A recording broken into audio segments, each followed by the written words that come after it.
All right, hey everyone. I've been keeping chickens for about 15 years now, so I want to share 5 quick tips on what not to do. I've done all of these things, and if you'll hear me out on this one, it'll save you a lot of heartache, a lot of time, a lot of effort, a lot of money. All right, so first thing is when your chickens look like they're getting sick, don't freak out like I did and run and take them to the vet. I've done that. I freaked out, and it's to walk in the door. It's $100, okay? And if you look at how much a hen costs, little babies are going to cost. It ranges maybe $5, or it can jump up to $30, just depending on the breed and depending if you're buying full size hens or whatever. So you have to do the math, and we want to keep them healthy and all of that, but it just doesn't make sense to take them to the vet every time they're sick. Instead, just practice good hygiene, good healthy practices to keep them healthy in the first place. And if somebody does get sick, we'll just have to act fast, and I would recommend try to handle it on your own. Okay, so that's first tip. Next tip, number 2, overestimate on how much space you need. That is huge, all right? I think online in most places you'll see people recommend 3 to 4 square feet per bird. I would bump that up to 6 to 8 square feet per bird. And the more space, the better. I let these guys free range, but I've got a Great Pyrenees who runs around with them. You can't err on the side of too much space. I'm telling you, they're going to be healthier. They're going to be happy. They're going to be less likely to bully each other. They will get to keep all of their tail feathers. So a lot of space. Okay, so let's just say I would recommend 6 to 8 feet per bird if you can swing that. Obviously, if you have a ton of birds, you're going to probably run out of space in a hurry as far as an enclosure goes for something like that. But if you can get a livestock guardian dog, that would be super helpful to help keep all the critters away. Okay, which leads me to tip number 3. Everything likes chicken. Everything. Okay, so you're gonna have to deal with hawks, you gotta deal with neighbors' dogs, you're gonna have to deal with foxes, coyotes, like the list goes on and on, raccoons, rats. So just like you're gonna overestimate on how much space you need to basically make your chicken coop Fort Knox. All right, so you have to watch out for things that are going to dig. What I run into a lot around here are hawks. So depending on what part of the country you live in, you might have to even look out for eagles. We've seen a few around here in Pensacola. Okay, so spend the time, spend the effort, spend the money on securing your chicken run, the coop where they sleep for sure. And that chicken wire is garbage. So I would recommend using a stronger fence. Okay. Get a stronger fence or hardwire, or hardware cloth is what it's called, not hardwire. Hardwire might work good. But just err on the side of more security rather than less. Okay. Number 4.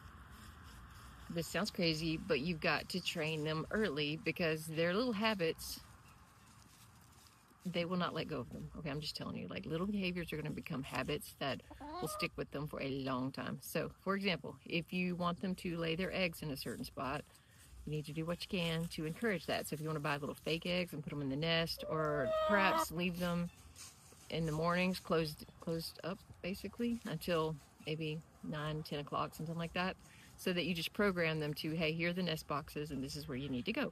Because otherwise you're going to come out here and basically have an Easter egg hunt every day, and we don't want that, right? So, or maybe you do, but I'm not into hunting eggs, though. That happens still, especially if you let them free range. You're still going to have some crazy ones that want to go pick their own spots, but just try to do what you can early on to encourage them to lay their eggs in a certain spot. Otherwise, again, it's Easter egg hunt every day. Second thing you want to worry about as far as like the habits go is where they sleep. So you'll have some who opt to sleep in the most random places, and while those are good when the weather is great, like today, if it's rainy and cold and storming, having them under, a little shed of some sort would be great. So what you want to do is when you see them around, it's dark, getting dark, when you see them go into a spot you don't want them to, I just pick them up and I go put them in the roost with everybody else. You got to do it, and you got to do it soon. Otherwise, that's going to be their new permanent bed, and you don't want that. You have to watch out for owls at night, and it's just not good for them as far as the weather goes. Okay. Last tip I'll say, this is kind of an easy one, but when you go to the feed stores, you are going to see all kinds of fun stuff to buy. Okay. You're going to have all kinds of treats, chicken toys, all the things. I'm just going to tell you, save your money, okay? Because these little guys love to eat every leftover imaginable. You're never going to have wasted food. So I would say save those treats for days, maybe when it's a special occasion and you can't resist and you just want to buy this cute little whatever it is. They have bags of mealworms. They have, I don't know, organic sunflower seed, like all this stuff. And it's fine, but if you're trying to save money, that's not the best route. Okay, so just easy on the treats and just maybe stick to leftovers from the house. Okay? All right, quick summary. Vet, don't spend your money there. Try to do it if you can at home and just try to keep them healthy in general. Okay, space, spend your money on the space. As big of a run as you can possibly make, as big as a coop as you can possibly make, let's do that. Number 3, when it comes to store-bought treats, we don't need to do that. So you can save your money there. Remember predators, okay? So everything likes to eat chickens. So yes, let's make sure our space is big enough, but also important, let's make sure that this space is safe.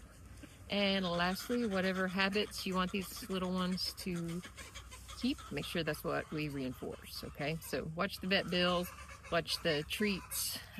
Those are the big money items. If you're gonna have to spend it on the space, predator proofing, and it's just gonna take a little time to make sure that you train them to go where you want them to, okay? Where they want to sleep and where they want to lay their little eggs. All right, little effort here, but you can do it, and it's a whole lot of fun. All right.